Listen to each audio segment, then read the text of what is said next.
Hey, I'm Matt Nichols, and welcome to the Mr. Maple Show. Howdy, I'm Tim, and we appreciate you watching today's video. Today's video, we're bringing you to you from St. John's in the Wilderness. This is a historic garden, but also a historic cemetery that's got a lot of great history behind this whole place. It's a really amazing place. Our grandfather actually helped do some of the rock work here, and our uncle did as well on a lot of the stuff you see here out in the garden. Such an amazing, beautiful garden. It's about 5 to 10 minutes from the nursery. If you ever get a chance to come by and visit, you should definitely check it out. Yeah, if you've ever been to Hillstone Arboretum when you visited Mr. Maple, we actually have tours of that at our open house. Our Uncle Glenn Hill, as well as my grandfather Hicks Hill, built a lot of the rock walls around this place. So really cool history there to tie into our family. But you don't have to have all these amazing rock walls to create this dynamic look. What we're actually going to be talking to you about today is creating this high drama, interesting look with Laceleaf Japanese maples. So we're here in the garden to talk to you a little bit about how these Japanese maples are used to create such an interesting look. And you might even replicate this look even without the rock walls on a bank or high berm area. J.D. Vertrees wrote that to really accentuate the shape of Laceleaf Japanese maples, plant them on a hill. And that's exactly what you see right here. And what it does is you see the hill and then you see the mountainous-like effect that you see on each of the weeping Japanese maples.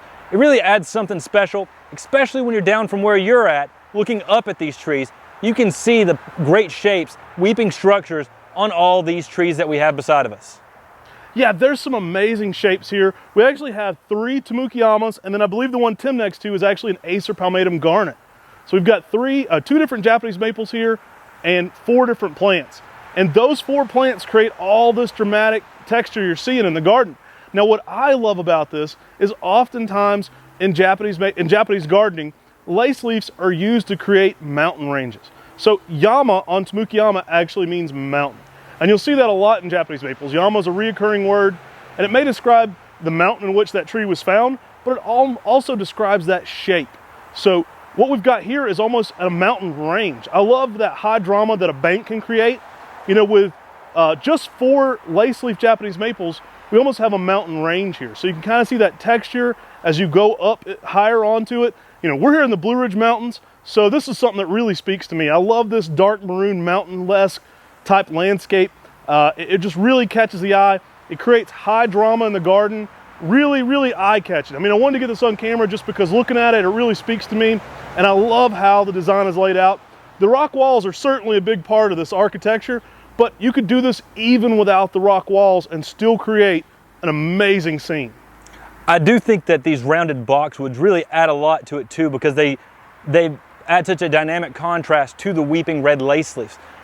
The lace leaves provide that rich color of red through here.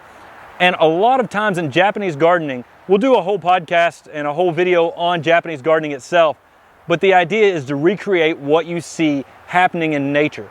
And when you go out to the Blue Ridge Mountains and you look out in the mountain landscape, you see mountains on mountains on mountains. And that's exactly what we're seeing here with these lace leaves. Tamukiyama, Garnet, another Tamukiyama back there. Now it's really interesting that they chose Tamukiyama for 3 of these, because this is a church, this is a cemetery, and the name Tamukiyama, I've been told, translates as hands folded in prayer on a mountain. So how fitting is that that's here at St. John's in the Wilderness? But these provide such dynamic red colors to pair with dynamic shapes. And then you'll see even some uses of upright Japanese maples or upright paperbark maples sticking around to provide a dynamic contrast to the weeping structure. Now when you have these weeping structures, it's really cool to play with some vertical interest as well to really accentuate the weeping habits. And your eyes are drawn to the things with the red color. These weeping red lace leaves just provide so much drama and so much beauty and color contrast, because that's what it's about. It's about coloring your garden with Japanese maples. And that's exactly what these weeping red lace leaves do. You know, I love what Tim said about Vertrees, about having the Japanese maple on the bank. I love weeping lace leaves when you can get underneath them. We actually have some places at at Hillstone Arboretum where you can get underneath some larger specimens and see them from a different angle. So we love that kind of higher bank approach, especially with this encapsulates, so you can kind of see them from different angles. Now, One of the beauties of bonsai or traditional Japanese gardening is that recreation of nature. That's a reoccurring theme. Oftentimes, maples are used as the skyline behind the conifers and other plants to bring out that sky feeling of different colors, with green Japanese maples going into different fall colors behind that smaller landscape. Now, this really speaks to me, especially being from the Blue Ridge Mountains, because this recreates my home, and I think it encompasses a little bit of what I love about that aspect of gardening. We definitely have that mountain range-like appeal, and I've seen some really cool things done with this. I have a customer who planted about 8 large orangeolas in a row, and they were very close and mounding, and it created just a beautiful mountain range effect. It was all very similar in height, but it just created such a nice pattern through there. And that's one way to do it without the height changes. But I love this height change. I think that brings the high drama, and it really just makes it super interesting.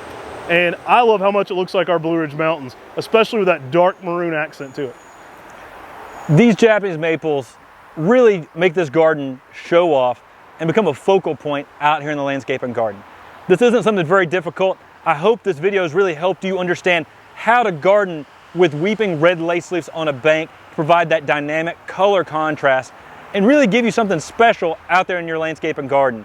We love this garden here at St. John's in the Wilderness. 1, because we've got some family ties here. 2, because it's so close to the nursery. And 3, because these beautiful Japanese maples.